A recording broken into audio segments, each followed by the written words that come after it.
Assalamualaikum warahmatullahi wabarakatuh. Perkenalkan, nama saya Nurain Febrianti Husain. Baik, di sini saya akan membacakan hasil dari UAS saya mata kuliah ilmu dakwah, yaitu yang pertama, dampak positif dari dakwah. Jadi yang pertama ada jangkauan dakwah lebih luas karena dapat diakses kapan saja dan di mana saja. 2. Penyebaran ilmu lebih cepat seperti kajian melalui YouTube, Instagram, dan TikTok. Yang ketiga, memudahkan interaksi antara dai dan masyarakat melalui komentar atau diskusi daring.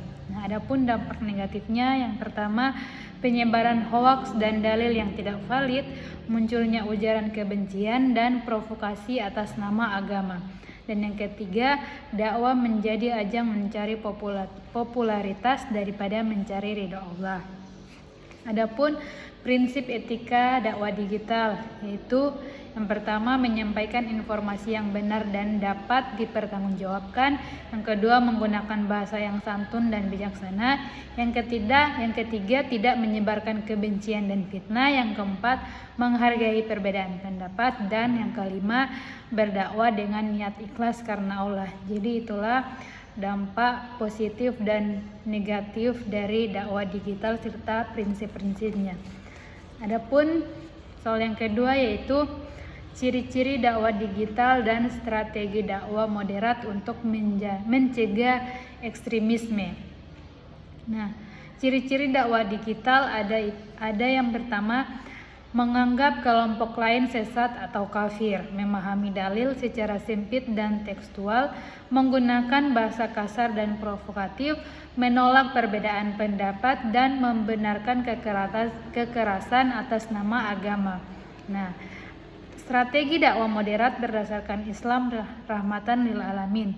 Strateginya yaitu menanamkan nilai toleransi dan kasih sayang, mengajarkan Islam secara komprehensif dan tekstual, mengembangkan dialog dan musyawarah, menggunakan media digital untuk menyebarkan pesan damai, dan menanamkan semangat persatuan dan cinta tanah air.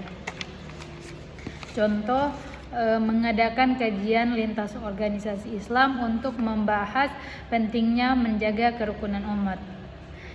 Selanjutnya, yang nomor yang 3, ada tentang prinsip toleransi dan moderasi dalam dakwah Islam atau wasatiyah.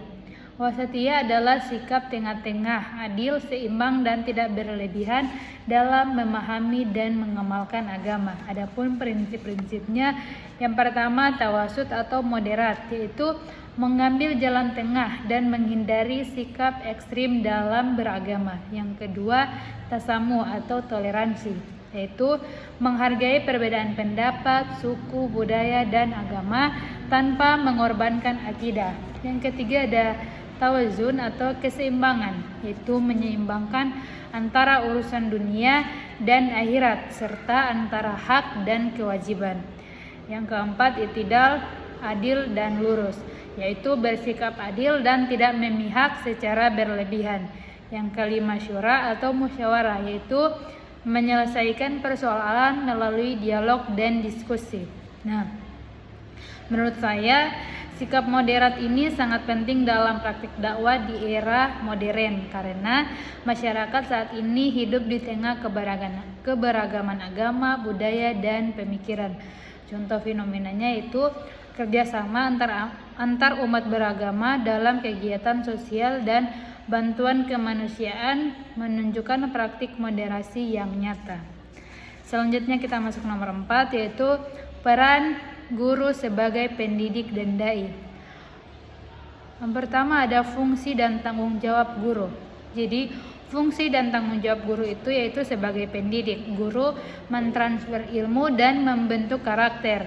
Fungsi yang kedua, sebagai dai, guru menanamkan nilai-nilai Islam melalui keteladanan. Adapun integrasi nilai dakwah dalam pembelajaran, yaitu membiasakan salam dan doa sebelum belajar, menanamkan kejujuran dan disiplin, mengaitkan materi pelajaran dengan nilai-nilai Islam, dan menjadi teladan dalam sikap dan perilaku. Nah, adapun tantangan guru di era digital. Yang pertama, pengaruh media sosial dan pergaulan bebas. Yang kedua, maraknya informasi yang tidak benar. Yang ketiga, menurunnya moral dan etika sebagian peserta didik. Dan yang keempat, tergantungnya pada gawai. Nah, soal yang kelima yaitu membahas tentang pentingnya keikhlasan dan integrasi moral dalam dakwah. Jadi, keikhlasan dan integrasi moral merupakan fondasi utama dalam dakwah Islam, karena dakwah adalah tugas mulia yang bertujuan mengajak manusia menuju jalan Allah Subhanahu wa taala. Keikhlasan berarti melakukan dakwah semata-mata karena menganggap ridha Allah, bukan untuk mencari pujian, popularitas, harta, atau kepentingan pribadi. Sementara itu, integritas moral adalah kesesuaian antara ucapan dan perbuatan, sehingga seorang dai menjadi teladan yang baik bagi masyarakat. Namun, apabila seorang dai kehilangan keikhlasan dan keteladanan, maka akan muncul berbagai dampak negatif. Contohnya, hilangnya keberkahan dalam dakwah, menurunnya kepercayaan masyarakat, munculnya fitnah dan citra buruk terhadap Islam, berkurangnya pengaruh dakwah, dan menimbulkan perpecahan dan kekecewaan di tengah umat. Nah, mungkin sekian yang dapat saya sampaikan tentang hasil dari UAS saya. Lebih dan kurangnya saya mohon maaf. Wassalamualaikum warahmatullahi wabarakatuh.